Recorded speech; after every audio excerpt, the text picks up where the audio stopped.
இன்னைக்கு நாங்கள் நூறு எதுமா கோயம்புத்தூர்லேருந்து ஊட்டிக்கு போயிட்டுருக்கோம். ரோடெல்லாம் பாருங்க எவ்வளோ பயங்கரமாக இருக்குது. ஆனால் குளிராக இருக்கும், ரொம்ப குளிருது. அதனால எல்லாரும் சட்டர் போட்டோம். நைட்டு ஊட்டிக்கு போகிறது ரொம்ப சூப்பராக இருக்கும், ஆனால் பயமாக இருக்கும்.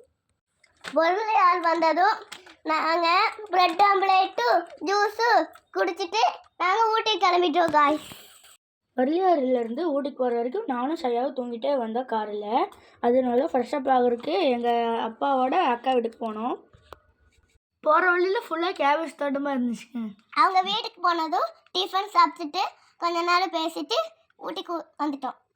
ஊட்டியில் ரோடெல்லாம் ரொம்ப டிராஃபிக்காக இருந்துச்சு. அங்கேருந்து கிளம்பி நாங்கள் கர்நாடகா கார்டனுக்கு போய் பார்த்தா பெரிய ஒரு கூட்டமே நின்றுட்டு இருந்துச்சுங்க டிக்கெட் எடுக்கிறதுக்கு. அதனால நாங்கள் ஸ்கிப் பண்ணிவிட்டு வேண்டான்ட்டு போட் ஹவுஸ்க்கு போயிட்டோங்க. போட் ஹவுஸ்லாம் ரொம்ப கூட்டமாக இருந்துச்சு டிக்கெட் வாங்க. அதனால வெயிட் பண்ணி டிக்கெட் எடுத்து போட் ஹவுஸ்க்குள்ளே போயிட்டோம். நாங்கள் அங்கே ஃபுல்லாக சுற்றி பார்த்துட்டு போட்டில் போகலான்னு போகும்போது நிறைய பேர் இருந்தனால நாங்கள் கேம் சென்டர் போயிட்டோம். அங்கேருந்து நான் டேஷ் காரும் சரியாக வந்து சாக்லேட் பிக்கிங் கேமும் விளாண்டு முடிச்சுட்டு நாங்கள் சாக்லேட் ஷாப்புக்கு போயிட்டோம்.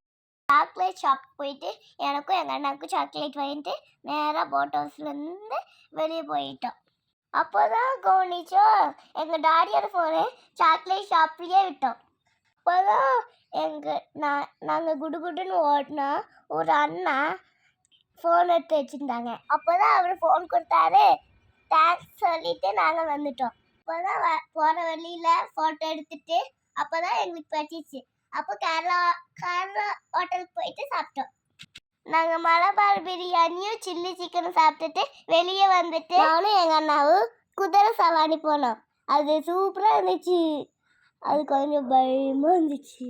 ஒயிட் கலர் குதிரை வேணும்னு சொல்லி வெயிட் பண்ணி ஏறினோம். தூரமாக அந்த அண்ணன் கொண்டு போயிட்டு பத்திரமா வந்து விட்டாங்க. போகிறப்போ நிறைய ஃப்ரூட்ஸ் கடை இருக்கு. அப்போ எனக்கு பிடிச்ச லிச்சி எடுத்துகிட்டு எங்கள் அண்ணாவுக்கு பிடிச்ச சோளா வாங்கிட்டு எங்கள் அம்மாவுக்கு பிடிச்ச சோளா வாங்கிட்டு எங்கள் டாடிக்கு கொடுத்து இறஞ்சி படம் வாங்கிட்டு வந்துட்டோம். கொஞ்ச நேரம் ரெஸ்ட் எடுத்துகிட்டு ஐஸ்கிரீம் சாப்பிட்டுட்டு கிளம்பிட்டோம். அங்கேருந்து வியூ பாயிண்ட்டுக்கு போயிட்டு ஃபோட்டோஸ் எல்லாம் எடுத்துகிட்டு ட்ரெஸ் எல்லாம் சேஞ்ச் பண்ணிவிட்டு அப்படியே கோயம்புத்தூருக்கு வந்துட்டோம். கோயம்புத்தூர் வரும்போது காட்டேரி டேம் பார்க்க போகலான்னு சொல்லிட்டு புது ரோடு வழியாக போயிட்டு காட்டேரி டேமும் வாட்டர் ஃபால்ஸும் பார்க்க போனோம். இருந்து வாங்கின மாங்காயெல்லாம் காரில் உட்காந்து சாப்பிட்டுட்டே வந்தோம். புது ரோட்டு வழியாக வரும்போது ஃபுல்லாக பூண்டு தோட்டமாக இருந்துச்சு. இதுதான் பாரா ஜங்ஷன். இதை தாண்டி தான் காட்டேரிக்கு போகணும். இதுதான் காட்டேரியிலேருந்து வர தண்ணி. இதுதான் காட்டேரி டேம். டேமுக்கு போனால் அங்கே இருக்கிற செக்யூரிட்டி எனக்கு பார்க்க முடியாதுன்னு சொல்லிட்டாங்க. அப்போ டாடி இன்னொரு நாள் கூட்டிகிட்டு போகிறேன்னு சொல்லிச்சு. அங்கேருந்து செக்யூரிட்டிக்கு பாய் பாய் சொல்லிட்டு வந்துட்டோம். இப்போ நீங்கள் பார்த்துட்டு இருக்கிறதா காட்டேரி ஃபால்ஸு. எப்பவுமே இந்த ஃபால்ஸில் தண்ணி வந்துட்டு இருக்கும்னு எங்கள் டாடி சொல்லிச்சு. எங்கள் டாடிக்கு ஊட்டியில் எல்லாம் தெரியும். ஏன்னா எங்கள் டாடியோட ஊர் ஊட்டி தான். அங்கேருந்து வர வெளியில் நானும் எங்கள் கூவும் படுத்து தூங்கிட்டே வந்தோம்.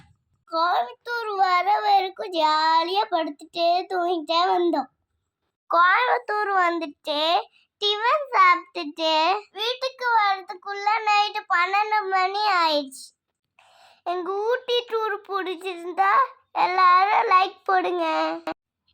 அடுத்த வீடியோ சந்திக்கலாம். பாய்.